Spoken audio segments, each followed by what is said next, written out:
Cher Fabrice, nous arrivons à la fin de cet entretien. Je souhaiterais vous demander, pour cette dernière partie, de bien vouloir nous lire un extrait de votre dernier livre. C'est à vous. Orson Welles a toujours été fasciné par le faux. À 23 ans, le 30 octobre 1938, il a fait croire sur CBS aux Américains que les Martiens envahissaient la Terre. Le programme musical à la radio, d'abord le concerto pour piano numéro 1 de Tchaïkovski, puis la musique espagnole de Ramón Raquello, laisse place à l'annonce qu'un astéroïde s'est écrasé dans les New Jersey. Le journaliste Carl Phillips relate en direct l'atterrissage d'un énorme objet lumineux et l'apparition de quelque chose qui rampe, de 2 disques lumineux. Le témoignage du journaliste alterne avec les retours de la musique. La narration de plus en plus précise d'une invasion martienne est entrecoupée de silences, puis d'explosions, puis d'interventions de personnalités, du gouverneur militaire du New Jersey, tous joués par Orson Welles, la voix déformée par les micros, puis le mégaphone, jusqu'à ce que le secrétaire d'État à l'intérieur en appelle au calme.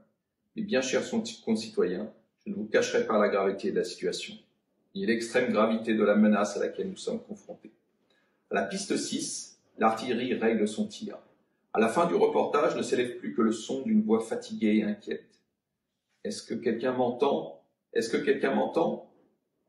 On dit que l'émission a provoqué la panique aux États-Unis.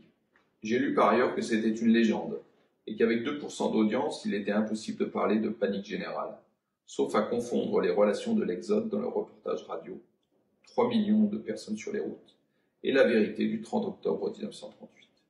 Mais en matière de vrai et de faux, nul n'est plus à même de favoriser la confusion qu'Orson Welles, qui fut certes réalisateur et producteur, mais aussi illusionniste, adepte de Houdini qui l'initia à la magie, et dont le nom se dissémina en O.W. Jeeves ou J.O. Spelvin.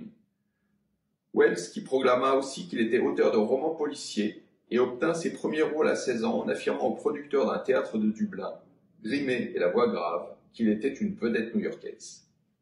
De même que le personnage de Citizen Kane n'est que la somme de ses légendes et des 5 témoignages du film racontant, comme l'écrit Welles, 5 histoires différentes, chacune très partiale, de telle sorte que la vérité sur Kane ne peut être déduite, comme d'ailleurs toute vérité sur un individu, que par la somme de ce qui a été dit sur lui.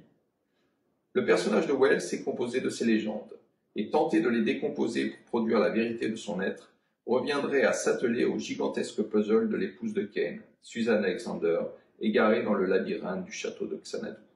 La vérité de Welles s'écroule comme les miroirs brisés de la Dame de Shanghai, métaphore nucléaire d'une œuvre pensée tout entière comme un reflet, une illusion, et une illusion d'illusion à la mesure de son documentaire F for Fake, mettant en scène le réalisateur déguisé en prestidigitateur et présentant le destin du faussaire Elmire de Hori, qui a reproduit Braque, Modigliano et Picasso. Ce film parle de tricherie, de fraude, de mensonge, dit Welles, élaborant une théorie esthétique de la mystification et donc du cinéma. Les miroirs sont brisés, les reflets éclatent dans d'autres reflets, et voilà l'œuvre et la vie de Welles. Voilà l'œuvre et la vie aussi de son personnage le plus célèbre, Charles Foster Kane, inspiré du magnat de la presse William Randolph Hearst, qui crut que la réalité pouvait être créée. Il se vantait d'avoir dépensé $1 million pour déclencher la guerre hispano-américaine. Hearst fut victime, comme tant d'autres, de ce que les Grecs appellent l'hubris, la démesure, mais il ne fut que l'annonce d'un monde où la réalité tout entière pourrait être inventée, vernis craquant de l'illusion.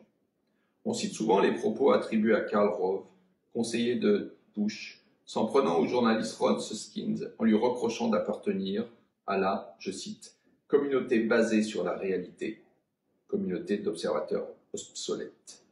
Ce n'est plus de cette manière que le monde marche réellement.